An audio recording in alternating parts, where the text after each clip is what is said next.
ఐదేళ్లుగా వైఎస్ జగన్మోహన్ రెడ్డి ప్రభుత్వం అందించిన సంక్షేమ కార్యక్రమాలు గడప గడపకు అందాయని ప్రతి ఒక్కరూ చెప్తున్నారని అన్నారు విజయవాడ ఎంపీ కేసినేని నాని. పటమటలంక 14వ డివిజన్లో ఎమ్మెల్యే అభ్యర్థి దేవినేని అవినాష్తో కలిసి ఎన్నికల ప్రచారంలో పాల్గొన్నారు. ఎన్టీఆర్కు వెన్నుపోటు పొడిచిన చంద్రబాబు శిష్యులు మంచి చేసే ప్రభుత్వంపై ఇష్టారీతిన వాగుతున్నారని మండిపడ్డారు.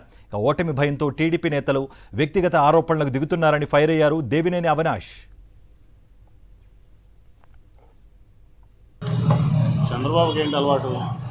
చంద్రబాబు నాయుడికి ఆ రోజు నేదురుమల్లి జనార్దన్ రెడ్డి గారు అక్కడ హైటెక్ సిటీలో శంకుస్థాపన చేశారు, ఒక ఐటీ సిటీ. ఆ పరిణామాల్లో ఎన్టీ రామారావు గారు అధికారంలోకి వచ్చారు 94లో. దాన్ని వెన్నుపోటు పొడిచి చంద్రబాబు నాయుడు ఆయన దగ్గర నుంచి అధికారం లాక్కున్నాడు.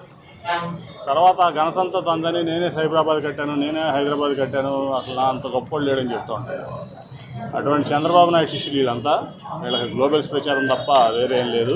అందుకే త్వరలోనే వీళ్ళందరికీ కూడా ప్రజలు మళ్ళీ మరొకసారి బుద్ధి చెప్పబోతూ ఉన్నారు. 19లోనే వీళ్ళందరికీ బుద్ధి చెప్పారు. మళ్ళీ ఇంకొకసారి ప్రజలు రాబోయే ఎలక్షన్లో జగన్మోహన్ రెడ్డి గారిని భారీ మెజార్టీతో గెలిపించి, ఇక్కడ అవినాష్ని నన్ను గెలిపించి మళ్ళీ వీళ్ళందరికీ బుద్ధి చెప్తారు. మేము మాటలు చెప్పేవాళ్ళం కాదు, పనులు చేసి చూపించేవాళ్ళం ఎక్కడ దగ్గర. సో అరిసె కుక్కలు అరుస్తూ ఉంటాయి, వాళ్ళ పనే అరవడం, మా మీద కూడా అరుస్తూనే ఉంటారు. ప్రజలకి ఎవరేంటో తెలుసు. గతంలో ఎన్నడూ లేని విధంగా గత ప్రభుత్వాల్లో గత ముఖ్యమంత్రిగా పనిచేసిన చంద్రబాబు నాయుడు కానివ్వండి, తెలుగుదేశం పార్టీ కానివ్వండి, ఏ ప్రభుత్వం చేయని అభివృద్ధి సంక్షేమ కార్యక్రమాలు ఈరోజు మా ప్రాంతంలో కేవలం జగన్మోహన్ రెడ్డి గారి ఒక నాయకత్వంలో జరిగింది అని చెప్పి ఈరోజు ఎంతో సంతోషం చెప్పుకుంటున్నాను. దాదాపుగా 6 కోట్ల రూపాయలు ఈరోజు 9వ డివిజన్ ప్రాంతంలో మేము అభివృద్ధి కార్యక్రమాలు చేసాం.